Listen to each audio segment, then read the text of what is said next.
In the bustling city of Cyprus around 300 BC, there lived a wealthy merchant named Zeno. His life was one of luxury and success until one fateful day when his ship sank on a voyage from Phoenicia to Piraeus, taking with it all his cargo and wealth. In a single moment, everything he had worked for was swept away by forces beyond his control. Imagine you were Zeno. How would you react if your entire life's work was destroyed by a force as indifferent as the sea? Anger, sorrow, or even despair might seem like natural reactions. Yet, for Zeno, this disaster became the seed of a philosophy that has endured for centuries: Stoicism. Rather than being consumed by grief, Zeno chose to see his misfortune as an opportunity. He reframed his perspective and turned to philosophy, studying the works of Socrates and other great thinkers. Through this, he developed the principles of Stoicism, a framework for understanding life, built on the premise that while we cannot control what happens to us, we can control how we respond. This idea, at its core, is the foundation of Stoicism: acceptance of what is and mastery over our reactions to life's unpredictability. Zeno's tragedy transformed him, not by changing the external world, but by changing his inner one. From that transformation arose a philosophy that has guided countless individuals, from slaves to emperors, through the storms of life. The mindset shift. Most people think of Stoics as unfeeling or detached, but this view oversimplifies the philosophy. Stoicism is not about suppressing emotions but understanding them. It's about recognizing the gap between what we can control and what we cannot and focusing our energy on the former. A central Stoic exercise, the dichotomy of control, emphasizes this principle. As Epictetus once said, "The chief task in life is simply this: to identify and separate matters so that I can say clearly to myself which are externals not under my control, and which have to do with the choices I actually control."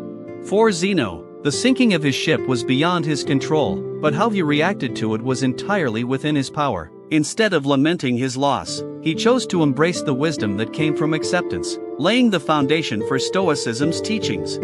Embracing life's uncertainties. Life is full of unexpected events. Rain, for example, is essential for life. It waters plants and sustains ecosystems. Yet, when caught in a downpour without an umbrella, it feels like an annoyance. Why? Because we failed to prepare or expect it.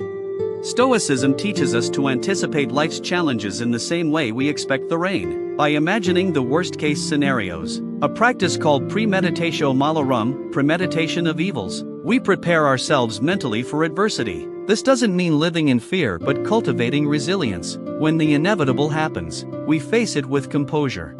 Building gratitude through discomfort. One Stoic exercise, voluntary discomfort, challenges us to intentionally endure hardships to build gratitude and strength.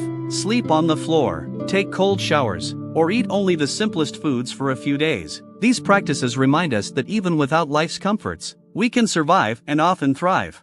In today's world, where consumerism tempts us with endless desires, this message is crucial. Happiness doesn't come from external possessions or achievements but from the peace we cultivate within ourselves. A philosophy for everyone. Stoicism wasn't reserved for an elite few. From its earliest days, it welcomed everyone, regardless of social status or gender. Musonius Rufus, a prominent Stoic teacher, argued that women had just as much right to study philosophy as men. His words resonate even today.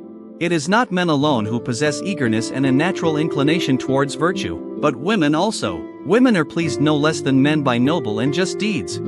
This inclusivity allowed Stoicism to spread across social classes, influencing figures as diverse as the slave-turned-philosopher Epictetus, the statesman Seneca, and the Roman emperor Marcus Aurelius. Each applied Stoic principles to their unique circumstances, proving the philosophy's universal relevance. Stoicism in practice. The Stoic virtues: wisdom, courage, temperance, and justice offer timeless guidance. Wisdom helps us discern what is within our control. Courage urges us to persist and resist. Temperance teaches moderation and balance. Justice reminds us to act with fairness and compassion toward others. One of the most remarkable examples of Stoic resilience is Nelson Mandela. During his 27 years of imprisonment, Mandela read the works of Marcus Aurelius, internalizing the principles of Stoicism. Upon his release, instead of seeking revenge, he chose reconciliation, urging his nation to move forward. His actions embodied the Stoic ideal: focus on building a better future, even in the face of unimaginable hardship.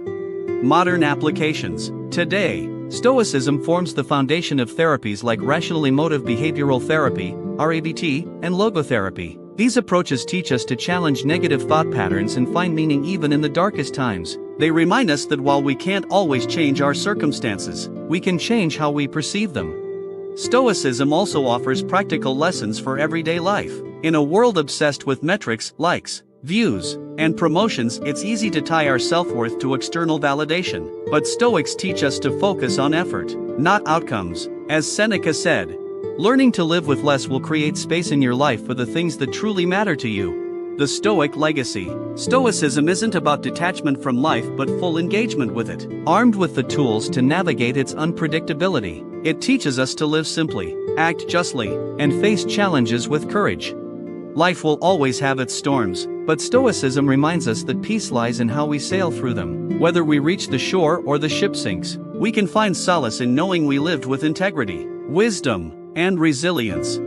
In the end, as Marcus Aurelius wrote, "You have power over your mind, not outside events. Realize this, and you will find strength." This is the way of the Stoic, a timeless guide to weathering life's uncertainties with grace and purpose. And if the journey ends sooner than we hoped, we can rest in the knowledge that we lived well, unshaken by the waves of fortune.